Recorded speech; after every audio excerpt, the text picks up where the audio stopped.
Hi all.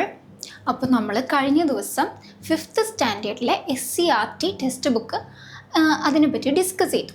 അപ്പോൾ ഇനി അടുത്ത ചാപ്റ്ററാണ് നമ്മൾ ഇന്ന് ഡിസ്കസ് ചെയ്യാൻ പോകുന്നത്. അപ്പോൾ അടുത്ത ചാപ്റ്റർ എന്തിനെ പറ്റിയാണെന്ന് നോക്കാം. ജീവനുള്ള വിത്തുകൾ. എന്താണ് ജീവനുള്ള വിത്തുകൾ? അതാണ് 4th ചാപ്റ്റർ വരുന്നത്. അപ്പോൾ ഇതൊക്കെ PSC ക്വസ്റ്റ്യനിൽ എന്തായാലും PSC ക്വസ്റ്റ്യനായിട്ട് വരുന്ന കുറച്ച് ചാപ്റ്റേഴ്സാണിത്. അപ്പോൾ എന്തായാലും അത് നോക്കിയിട്ട് പോവാം. ഓക്കെ, ഇനി ഈ ചാപ്റ്ററിൽ എന്താണെന്ന് നമുക്ക് നോക്കാം. വിത്ത് മുളയ്ക്കാൻ ജലം ആവശ്യമാണ്. എന്നാൽ മണ്ണ്, സൂര്യപ്രകാശം എന്നീ ഘടകങ്ങൾ ആവശ്യമില്ല. എന്താണ്? വിത്ത് മുളയ്ക്കാൻ ജലം ആവശ്യമാണ് അല്ലേ? നമുക്ക് അറിയാം, ഒരു സീഡ് ജെർമിനേഷന് വേണ്ടി എന്താവശ്യമാണ്? വാട്ടർ അത്യന്താപേക്ഷിതമാണ്. നമ്മൾ കഴിഞ്ഞ ചാപ്റ്ററിൽ പറഞ്ഞു വാട്ടർ ഈസ് പ്രഷ്യസ് എന്ന് പറഞ്ഞു. അതുപോലെ തന്നെ ഒരു സീഡ് ജെർമിനേറ്റ് ചെയ്യുന്നതിന് എന്താവശ്യമാണ്? ജലം ആവശ്യമാണ്. എന്നാൽ മണ്ണ്, സൂര്യപ്രകാശം എന്നീ ഘടകങ്ങൾ ആവശ്യമില്ല. അത് അത്രയ്ക്ക് എന്താ പറയുക, എന്തായാലും ഒഴിച്ചുകൂടാൻ പറ്റാത്ത കാര്യം എന്ന് പറയാൻ പറ്റില്ല.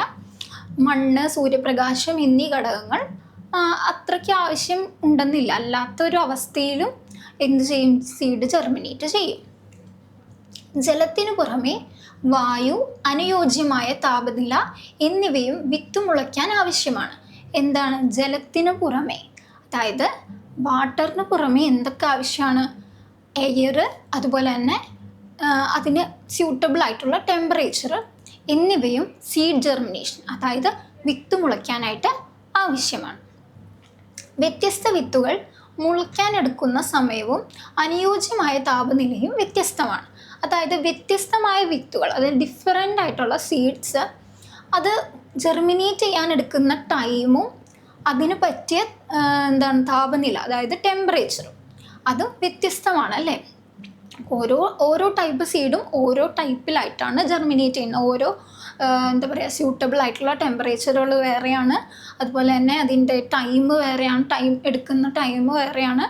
അങ്ങനെയുള്ള കാര്യങ്ങളൊക്കെയാണ് ഒരു വിത്ത് മുളയ്ക്കാൻ എന്ന് പറയുമ്പോൾ. ഒരു വിത്ത് മുളയ്ക്കുന്നു എന്ന് പറയുമ്പോൾ അതിൽ പ്രധാനമായിട്ടും അറിഞ്ഞിരിക്കേണ്ട കുറച്ച് കാര്യങ്ങളാണ് ഇത്. ഇനി വിത്തിനുള്ളിലെ ജീവൻ. ഇത് നോക്കൂ, ഇത് ചെറുപയർ വിത്തിൻ്റെ മുളയ്ക്കലാണ് കാണിച്ചിരിക്കുന്നത്. അപ്പോൾ നമ്മളൊരു ചെറുപയർ ഒരു വിത്ത് നട്ടു. ആദ്യം ഉണ്ടാകുന്നത് എന്താണ്? റാഡിക്കിളാണ്, അതായത് ബീജമൂലമാണ് ആദ്യം ഉണ്ടാവുന്നത്. അതിനുശേഷം എന്തുണ്ടാവുന്നു? കോട്ടിലിഡൻ എന്താണ്? ബീജപത്രമാണ് അടുത്തതായി ഉണ്ടാവുന്നത്. പിന്നെന്താണ്? ബീജശീർഷം അതെന്താണ്? പ്ലുമ്യൂളാണ് ബീജശീർഷം എന്ന് പറയുന്നത്. അതാണ് പിന്നെ ഉണ്ടാവുന്നത്. ഓക്കെ, അപ്പോൾ എന്തൊക്കെയാണ്? റാഡിക്കിൾ, കോട്ടിലിഡൻ ആൻഡ് പ്ലുമ്യൂൾ ആണ് ഒരു സീഡിൻ്റെ ജെർമിനേഷനിൽ തുടക്കത്തിലുണ്ടാവുന്ന കാര്യങ്ങൾ. ബീജമൂലം, ബീജപത്രം, ബീജശീർഷം. ഇനി അടുത്തതായിട്ട് ഈ ചാപ്റ്ററിൽ മെയിനായിട്ട് പറയുന്ന ഒരു ടേമാണ് ഹൈഡ്രോപോണിക്സ്. അപ്പോൾ ഹൈഡ്രോപോണിക്സ് എന്താണ്?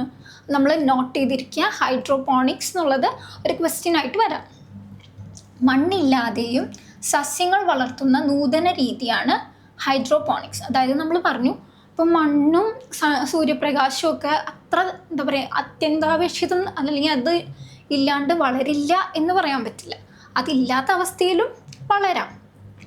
അതുപോലെ മണ്ണില്ലാതെ സസ്യങ്ങൾ വളർത്തുന്ന നൂതന രീതിയാണ് ഹൈഡ്രോപോണിക്സ്. അങ്ങനത്തെ ഒരു മെത്തേഡിനെയാണ് ഹൈഡ്രോപോണിക്സ് എന്ന് പറയുന്നത്. ഈ കൃഷിരീതിയിൽ മണ്ണിന് പകരം പോഷക ലായനിയിൽ സസ്യങ്ങൾ വളർത്തുകയാണ് ചെയ്യുന്നത്. അതായത് മിനറൽ വാട്ടർ, അതായത് മിനറൽസ് ഒക്കെ അടങ്ങിയിട്ടുള്ള വെള്ളം. മിനറൽ വാട്ടർ എന്ന് പറഞ്ഞാൽ നമ്മൾ ഉദ്ദേശിക്കുന്നതല്ല, മിനറൽസ് ഒക്കെ അടങ്ങിയിരിക്കുന്ന എല്ലാ എലമെൻസും അതിൽ മിക്സ് ചെയ്തിട്ടുള്ള സോൾവെൻ്റാണ് യൂസ് ചെയ്യുന്നത്. ആ സോൾവെൻറ്റിലാണ് എന്ത് ചെയ്യുന്നത്? സസ്യങ്ങൾ വളർത്തുന്നത്. അപ്പോൾ ഹൈഡ്രോപോണിക്സ് എന്ന് പറഞ്ഞാൽ എന്താണ്? മണ്ണില്ലാതെയും വിത്തൗട്ട് സോയിൽ സസ്യങ്ങൾ വളർത്തുന്ന നൂതന രീതിയാണ് ഹൈഡ്രോപോണിക്സ്. ഈ കൃഷിരീതിയിൽ മണ്ണിനു പകരം പോഷക ലായനിയിൽ സസ്യങ്ങൾ വളർത്തുകയാണ് ചെയ്യുന്നത്. ഇനി ചെടികൾ ആഹാരം നിർമ്മിക്കുന്നത് ഇലകളിലാണ്. നമ്മൾ ഇന്നലെ പറഞ്ഞു ചെടികൾ ആഹാരം നിർമ്മിക്കുന്നത് ഇലകളിലാണ്. വിത്ത് മുളച്ച് ഇലയുണ്ടാകുന്നത് വരെ ചെടിക്കുള്ള ആഹാരം ലഭിക്കുന്നത് ബീജപത്രത്തിൽ നിന്നാണ്, അതായത് കോട്ടിലിഡൻ. അതായത് വിത്ത് മുളച്ച് ഇലയുണ്ടാകുന്നത് വരെ, ഒരു ഇല ഉണ്ടാവാൻ എടുക്കുന്ന സമയം വരെ ചെടിക്കുള്ള ആഹാരം നൽകുന്നത് ആരാണ്? ബീജപത്രമാണ്, അതായത് കോട്ടിലിഡൻ ആണ്. പയർ വിത്തിന് എത്ര ബീജപത്രങ്ങളാണുള്ളത്?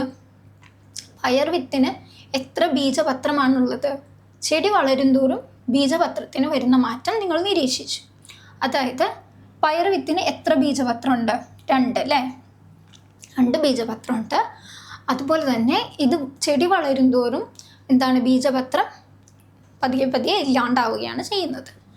ചോളത്തിലെ ബീജപത്രം നോക്കൂ. ഇതിപ്പോൾ ചോളം എന്ന് പറയുന്ന ഒരു പ്ലാന്റിൻ്റെ ആണ് കാണിച്ചിരിക്കുന്നത്. പയർ വിത്തിലെ ഇതുപോലെ 2 ബീജപത്രങ്ങൾ ചോളത്തിൽ കാണുന്നുണ്ട് അല്ലേ? പയർ വിത്തിലെ പോലെ തന്നെ 2 ബീജപത്രം നമുക്ക് ചോളത്തിൻ്റെ വിത്തിലും കാണാൻ സാധിക്കും.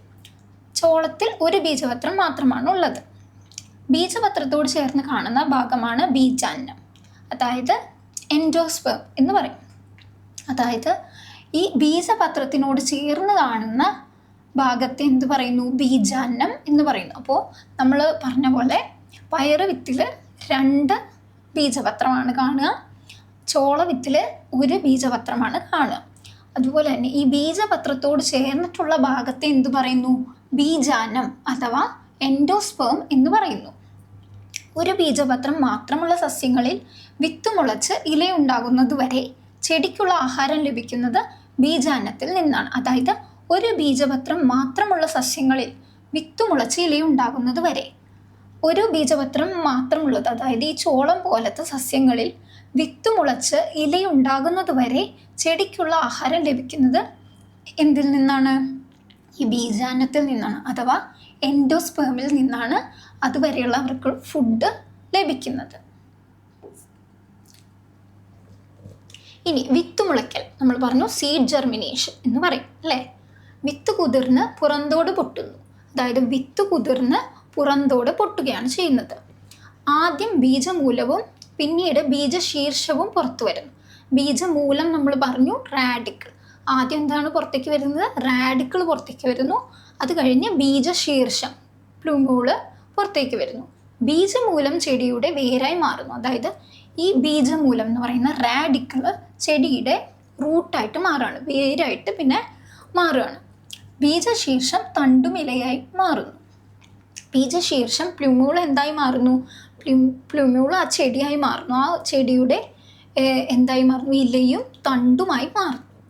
പൂർണ്ണ തോതിൽ പ്രകാശ സംശ്ലേഷണം നടക്കുന്നത് വരെ ബീജപത്രത്തിലോ ബീജാന്നത്തിലോ കരുതി വെച്ച ആഹാരമാണ് വളർന്നു വരുന്ന സസ്യം ഉപയോഗിക്കുന്നത്. അതായത് ഫോട്ടോസിന്തസിസ് നടക്കുന്ന വരെ ബീജപത്രത്തിലോ ബീജാന്നത്തിലോ കരുതി വെച്ച ആഹാരമാണ് വളർന്നു വരുന്ന സസ്യം ഉപയോഗിക്കുന്നത്. അപ്പോൾ ബീജാന്നം നമ്മൾ പറഞ്ഞു എൻഡോസ്പേം അല്ലേ? അപ്പോൾ ഈ എൻഡോസ്പേമിൽ എടുത്തു വച്ചിട്ടുള്ള സ്റ്റോർ ചെയ്ത് വച്ചിട്ടുള്ള ഫുഡോ അല്ലെങ്കിൽ ബീജപത്രത്തിലുള്ളതോ ആണ് എന്ത് ഫോട്ടോസിന്തസിസ് നടക്കുന്നത് വരെ സസ്യം ഉപയോഗിക്കുന്നത്. സസ്യങ്ങൾ വിത്തിൽ ആഹാരം സംഭരിച്ച് വെക്കുന്നത് എന്തിനാണ്? അപ്പോൾ സസ്യങ്ങൾ വിത്തിൽ ആഹാരം സംഭരിച്ച് വെക്കുന്നത്, അതിൻ്റെ ഉത്തരം ഇവിടെ തന്നെയുണ്ട്. പ്രകാശ സംശ്ലേഷണം നടക്കുന്നത് വരെ ബീജപത്രത്തിലോ ബീജാന്നത്തിലോ കരുതി വച്ച ആഹാരമാണ് വളർന്നു വരുന്ന സസ്യം ഉപയോഗിക്കുന്നത്.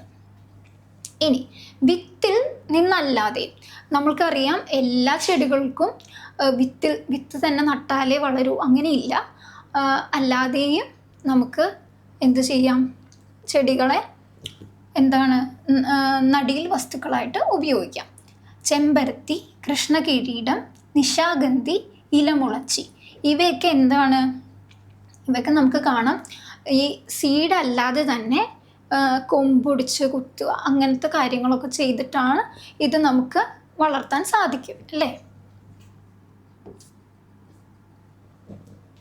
ഇനി ജീവികളിൽ മാത്രമാണോ വിത്ത് വിതരണം നടക്കുന്നത്?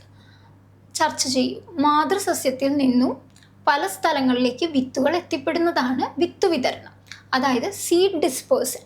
അപ്പോൾ സീഡിനെ പറ്റി പറയുമ്പോൾ നമുക്ക് ഇമ്പോർട്ടൻ്റ് ആയിട്ടുള്ളൊരു കാര്യമാണ് സീഡ് ഡിസ്പേഴ്സൽ.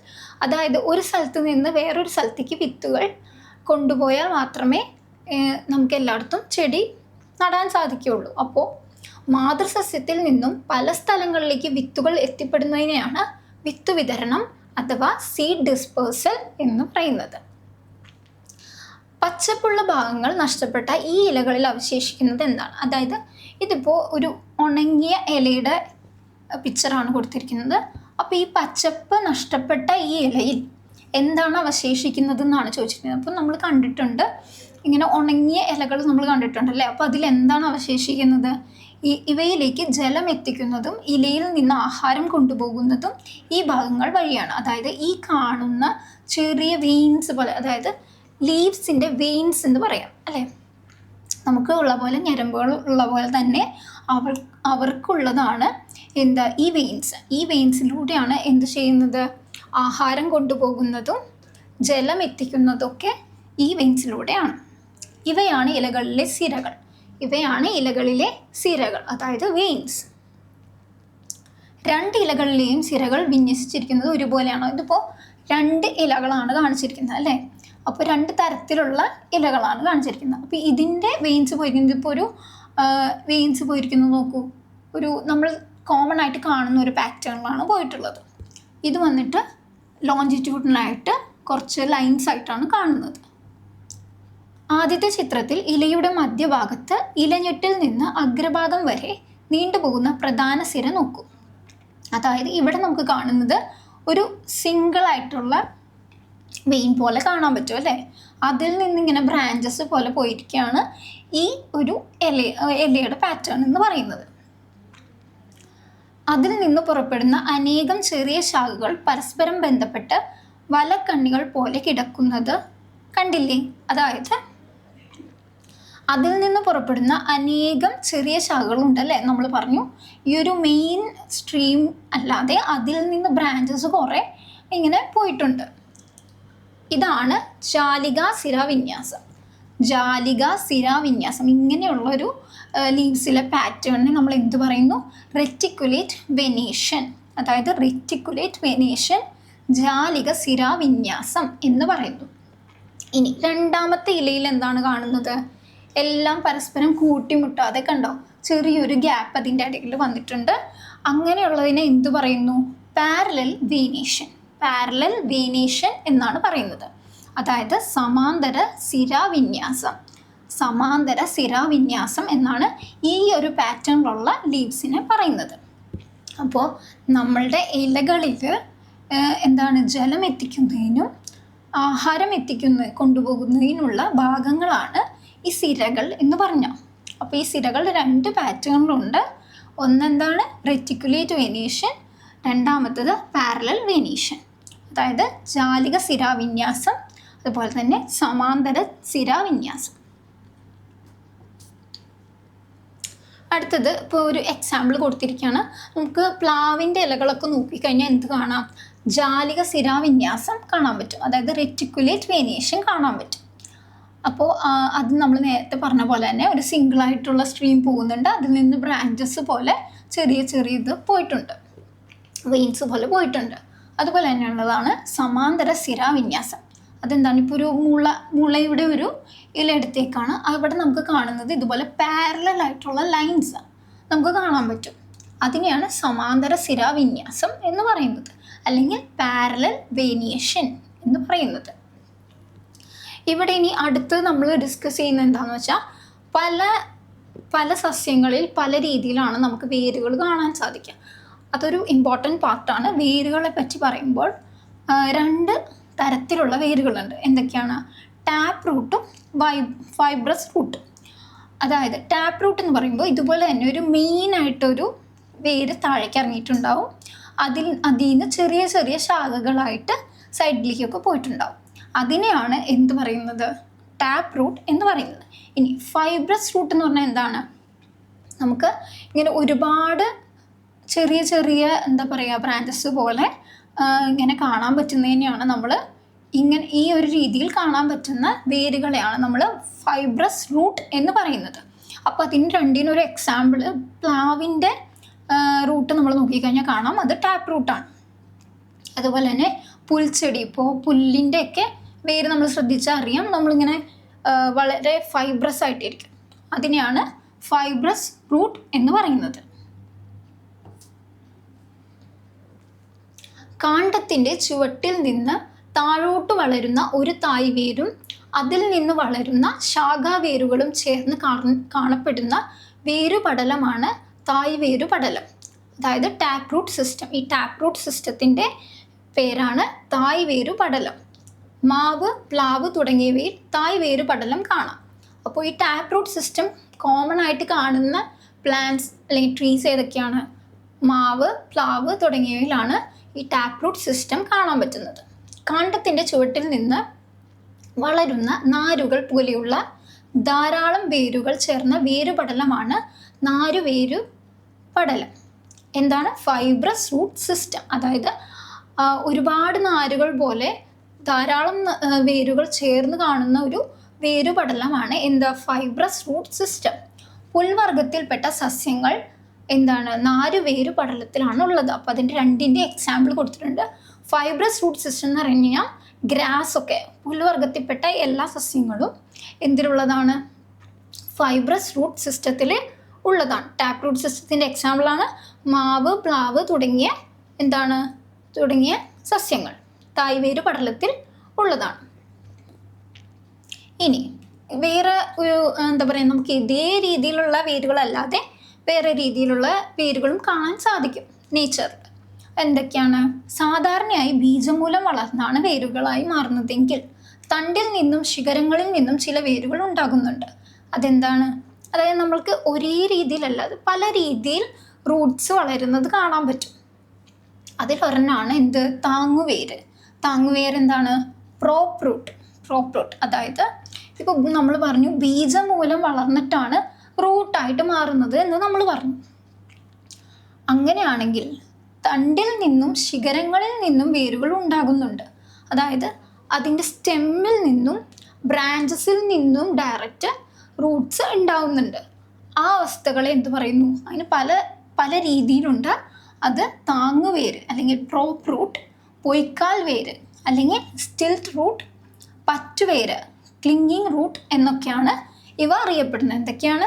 താങ്ങുവേര്, പ്രോപ്പ് റൂട്ട്, പൊയ്ക്കാൽ വേര്, സ്റ്റിൽറ്റ് റൂട്ട്, പറ്റുവേര്, ക്ലിങ്ങിങ് റൂട്ട് എന്നൊക്കെയാണ് ഇവ അറിയപ്പെടുന്നത്. കണ്ടൽ ചെടിയിൽ കാണുന്ന പ്രത്യേകതരം വേരുകളാണ് ശ്വസന വേരുകൾ. കണ്ടൽ ചെടിയിൽ കാണുന്ന ഒരു പ്രത്യേകതരം വേര് എന്താണ്? ന്യൂമാറ്റോഫോർസ് എന്നാണ് പറയുന്നത്. ശ്വസന വേരുകൾ എന്നാണ് പറയുന്നത്. കണ്ടൽ ചെടിയിൽ മാത്രം കാണുന്ന പ്രത്യേകതരം വേരുകളെ ശ്വസന വേരുകൾ അല്ലെങ്കിൽ ന്യൂമാറ്റോഫോർസ് എന്ന് പറയുന്നു. ഈ വേരിൻ്റെ അഗ്രഭാഗം എങ്ങനെയാണ്? മണ്ണിൽ നിന്ന് അന്തരീക്ഷത്തിലേക്ക് ഉയർന്നു നിൽക്കും. ഈ വേരിൻ്റെ അഗ്രഭാഗം എന്ത് ചെയ്യുന്നു? മണ്ണിൽ നിന്ന് അന്തരീക്ഷത്തിലേക്ക് ഉയർന്നു നിൽക്കുന്നതായിട്ട് നമുക്ക് കാണാൻ സാധിക്കും. വാതക വിനിമയത്തിന് സഹായിക്കുന്നത് കൊണ്ട് ഇവ ശ്വസന വേര് എന്നറിയപ്പെടുന്നു. അതായത് ഗ്യാഷ്യസ് ആയിട്ടുള്ള എക്സ്ചേഞ്ച് നടക്കുന്നതിന് ഈ റൂട്ട്സ് ആണ് യൂസ് ചെയ്യുന്നത്. അതുകൊണ്ട് എന്താണ്? ഇതിനെ ശ്വസന വേര് എന്നറിയപ്പെടുന്നു. അപ്പോൾ അത്രയാണ് ഇങ്ങനെയും ചില വേരുകൾ എന്ന് പറഞ്ഞു കൊടുത്തിട്ടുള്ളത്. അതായത് ഈ tap root system, fibrous root system പോലെ തന്നെ prop root, stilt root, clinging root, pneumatophores ഒക്കെ നമുക്ക് നേച്ചറിൽ കാണാൻ സാധിക്കും. ഇവിടെ ഇപ്പോൾ ഈ പറഞ്ഞിട്ടുള്ള വേറെ ടൈപ്പ് റൂട്ട്സിൻ്റെ എക്സാമ്പിളാണ് കൊടുത്തിരിക്കുന്നത്. താങ്ങുവേര് കൊടുത്തിരിക്കുന്നത് കണ്ടോ? ആ സ്റ്റെമ്മിൽ നിന്നും ബ്രാഞ്ചസിൽ നിന്നും വളരുന്നതാണ് എന്ത്? താങ്ങുവേര്. ഇനി പൊയ്ക്കാൽ വേര് കണ്ടോ? ഇതുപോലെ തന്നെ സ്റ്റെമ്മിൽ നിന്ന് തന്നെ വളർന്ന് കാണുന്നതാണ് ഈ പൊയ്ക്കാൽ വേര് എന്ന് പറയുന്നത്. ഇനി പറ്റുവേര് എന്താണ്? ഒരു സസ്യത്തെ അല്ലെങ്കിൽ ഒരു മരത്തിൻ്റെ മുകളിൽ ഇങ്ങനെ പറ്റിപ്പിടിച്ച് വളരുന്ന വേരിനെയാണ് എന്ത് പറയുന്നത്? പറ്റുവേര് എന്ന് പറയുന്നത്. ഇനി ശ്വസന വേര് എന്താണ്? ശ്വസന വേര് നമ്മൾ പറഞ്ഞു കണ്ടൽ ചെടികളിൽ കാണുന്ന ശ്വസന വേരുകൾ എങ്ങനെയാണ്? ന്യൂമാറ്റോഫോർസ്. അത് എങ്ങനെയാണ്? അന്തരീക്ഷത്തിലേക്ക് അഗ്രഭാഗം അന്തരീക്ഷത്തിലേക്ക് ഉയർന്നു നിൽക്കുന്നതായിട്ടാണ് നമുക്ക് ആ വേരുകളെ കാണാൻ സാധിക്കുന്നത്. അത് എന്തിനു വേണ്ടിയിട്ടാണ്? ഗ്യാഷ്യസ് എക്സ്ചേഞ്ചിന് വേണ്ടിയിട്ടാണ് ആ വേരുകൾ ഉള്ളത്, ശ്വസന വേരുകൾ. അപ്പോൾ ഇത്രയാണ് ഈ ചാപ്റ്ററിൽ മെയിനായിട്ട് വരുന്ന ടോപ്പിക്സ്. അപ്പം മെയിനായിട്ട് നമ്മൾ പറഞ്ഞത് എന്താണ്? പ്ലാന്റ്സ്, സീഡ്സിൻ്റെ ജെർമിനേഷൻ, ഡിസ്പേഴ്സൽ, ഇതൊക്കെയാണ് നമ്മൾ ഡിസ്കസ് ചെയ്തത്. പിന്നെ പല ടൈപ്സ് ഓഫ് ഫ്രൂട്ട്സ് അതിൻ്റെ കാര്യങ്ങളൊക്കെയാണ് നമ്മൾ ഡിസ്കസ് ചെയ്തത്. അപ്പോൾ ഇത് വളരെ ഇമ്പോർട്ടൻ്റ് ആയിട്ടുള്ള ചാപ്റ്ററാണ് വിത്തുകളെ പറ്റിയിട്ടുള്ളത്. അപ്പോൾ ഇനി നമുക്ക് PSCയിൽ വരുന്ന കുറച്ച് ക്വസ്റ്റ്യൻസ് ഡിസ്കസ് ചെയ്യാം. ഇത് നമ്മൾ കഴിഞ്ഞ ക്ലാസ്സിൽ ചെയ്ത പോലെ തന്നെ ഫിഫ്ത്ത് സ്റ്റാൻഡേർഡിൻ്റെ സിലബസിൽ നിന്ന് ചോദിക്കാവുന്ന കുറച്ച് PSC ക്വസ്റ്റ്യൻസ് ആണ്. അപ്പോൾ ഇത് നിങ്ങൾക്ക് വളരെ ഉപകാരപ്പെടുമെന്ന് വിചാരിക്കുന്നു. നമുക്ക് ക്വസ്റ്റ്യൻസ് നോക്കാം. കണ്ണുകളെ 2 വ്യത്യസ്ത ദിശകളിലേക്ക് ചലിപ്പിച്ച് വ്യത്യസ്ത കാഴ്ചകൾ ഒരേ സമയം കാണാൻ കഴിയുന്ന ജീവി ഏതാണ്? അതായത് കണ്ണുകളെ 2 വ്യത്യസ്ത ദിശകളിലേക്ക് ചലിപ്പിച്ച് വ്യത്യസ്ത കാഴ്ചകൾ ഒരേ സമയം കാണാൻ കഴിയുന്ന ജീവി ഏതാണ്? മരയോന്ത്. മരയോന്താണ് ആൻസർ വരുന്നത്. എന്താണ്? കണ്ണുകളെ 2 വ്യത്യസ്ത ദിശകളിലേക്ക് ചലിപ്പിച്ച് വ്യത്യസ്ത കാഴ്ചകൾ ഒരേ സമയം കാണാൻ കഴിയുന്ന ജീവിയാണ് മരയോന്ത്. അടുത്ത ക്വസ്റ്റ്യൻ നോക്കാം. കടലാമകളെ സംരക്ഷിക്കുന്ന മുതിയം കടൽ തീരം ഏത് ജില്ലയിലാണ്? കടലാമകളെ സംരക്ഷിക്കുന്ന മുതിയം കടൽ തീരം ഏത് ജില്ലയിലാണെന്നാണ് ചോദിച്ചിരിക്കുന്നത്.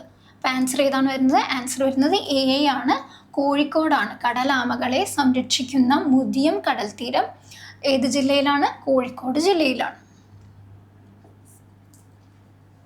അടുത്ത ക്വസ്റ്റ്യൻ. 2ാം വർഗ ഉത്തോലകത്തിന് ഉദാഹരണം അല്ലാത്തത് ഏത്? അതായത് 2ാം വർഗ ഉത്തോലകത്തിന് ഉദാഹരണം അല്ലാത്തത് ഏതാണ് എന്നാണ് ചോദിച്ചിരിക്കുന്നത്. അപ്പോൾ അതിൻ്റെ ആൻസർ ഏതാ വരുന്നത്? ആൻസർ വരുന്നത് A ആണ്, നീൽപ്പുള്ളറാണ്. നീൽപ്പുള്ളറാണ് 2ാം വർഗ ഉത്തോലകത്തിന് ഉദാഹരണം അല്ലാത്തത്. അടുത്ത ക്വസ്റ്റ്യൻ. വവ്വാലിന് പറക്കാൻ സഹായമാകുന്നത് ഏത്? അതായത് വവ്വാല് പറക്കുന്നതിന് അതിനെ ഹെൽപ്പ് ചെയ്യുന്ന ഒരു പാർട്ട് എന്താണ്? അപ്പോൾ ഓപ്ഷൻസ് വന്നിരിക്കുന്നത് A ഇവയൊന്നുമല്ല, B ചർമ്മബന്ധിതമായ മുൻകാലുകൾ, C ശൽക്കങ്ങൾ, D ചിറകുകൾ. അപ്പോൾ ആൻസർ വരുന്നത് ഏതാണ്? ആൻസർ വരുന്നത് B ആണ്, ചർമ്മബന്ധിതമായ മുൻകാലുകൾ കൊണ്ടാണ് വവ്വാലിന് പറക്കാൻ സഹായിക്കുന്നത്. അടുത്ത ക്വസ്റ്റ്യൻ. 2 കണ്ണും ഒരേ സമയം ഒരു ബിന്ദുവിൽ കേന്ദ്രീകരിച്ച് കാണാനുള്ള കഴിവിനെ എന്താണ് പറയുന്നത്? അതായത് 2 കണ്ണും ഒരേ സമയം ഒരു ബിന്ദുവിൽ കേന്ദ്രീകരിച്ച് കാണാനുള്ള കഴിവിനെ എന്ത് പറയുന്നു? ഓപ്ഷൻസ് കൊടുത്തിരിക്കുന്നത് A വീക്ഷണ സ്ഥിരത, B ഇവയൊന്നുമല്ല, C സംജ്ഞന സ്ഥിരത, D ദ്വനേത്ര ദർശനം. അതായത് 2 കണ്ണും ഒരേ സമയം ഒരു ബിന്ദുവിൽ കേന്ദ്രീകരിച്ച് കാണാനുള്ള കഴിവിനെ എന്ത് പറയുന്നു? ദ്വിനേത്ര ദർശനം എന്നാണ് പറയുന്നത്. അടുത്ത ക്വസ്റ്റ്യൻ. സ്നെല്ലൻ ചാർട്ട് എത്ര അകലെ നിന്നാണ് വായിക്കേണ്ടത്? സ്നെല്ലൻ ചാർട്ട് എത്ര അകലെ നിന്നാണ് വായിക്കേണ്ടതെന്നാണ് ചോദിച്ചിരിക്കുന്നത്. അപ്പോൾ ആൻസർ വരുന്നത് C ആണ്, 6.5 മീറ്റർ ആണ് വരുന്നത്. സ്നെല്ലൻ ചാർട്ട് എത്ര അകലെ നിന്നാണ് വായിക്കേണ്ടത്? അതിൻ്റെ ആൻസർ വരുന്നത് 6.5 മീറ്റർ ആണ്. അപ്പോൾ ഇത്രയാണ് PSCക്ക് ചോദിക്കാവുന്ന ക്വസ്റ്റ്യൻസ് എന്ന് പറഞ്ഞ് കൊടുത്തിരിക്കുന്നത്. അപ്പോൾ എല്ലാം ഒന്ന് ജസ്റ്റ് ഓടിച്ച് നോക്കിയിട്ട് പോവുക. അതുപോലെ തന്നെ ചാപ്റ്ററും വളരെ ഇമ്പോർട്ടൻ്റ് ആണ്. ചാപ്റ്ററിലും എല്ലാ ടോപ്പിക്സും റിവിഷൻ ചെയ്തിട്ട് പോവുക. അത് നിങ്ങൾക്ക് വളരെ ഉപകാരപ്പെടും. അപ്പോൾ അത്രയേ ഉള്ളൂ ചാപ്റ്ററിനെ പറ്റി. And we provide training for Kerala PSC, banking, SSC, railway, 8 to 12 school tuition, medical and engineering entrance coaching, LLB classes, finishing school. And ഇതിൻ്റെ സ്പെഷ്യാലിറ്റീസ് എന്ന് പറയുന്നത് ലൈവായിട്ടുള്ള ഇൻറ്ററാക്ഷൻ ക്ലാസ്സസ് ഉണ്ടാവും. അതുപോലെ തന്നെ എക്സ്പീരിയൻസ്ഡ് ആയിട്ടുള്ള ഫാക്കൽറ്റീസ് ആയിരിക്കും. ടെസ്റ്റ് സീരീസ് ഉണ്ടാവും, മന്ത്ലി ആൻഡ് വീക്ക്ലി ഉള്ള സബ്ജക്റ്റ് വൈസ് ടെക്സ്റ്റ് ബുക്കുകളും ഉണ്ടാവും. അതുപോലെ തന്നെ ബുക്സും അവൈലബിൾ ആണ്. അപ്പോൾ ഇതൊക്കെയാണ് പറയാനുള്ളത്. Thank you.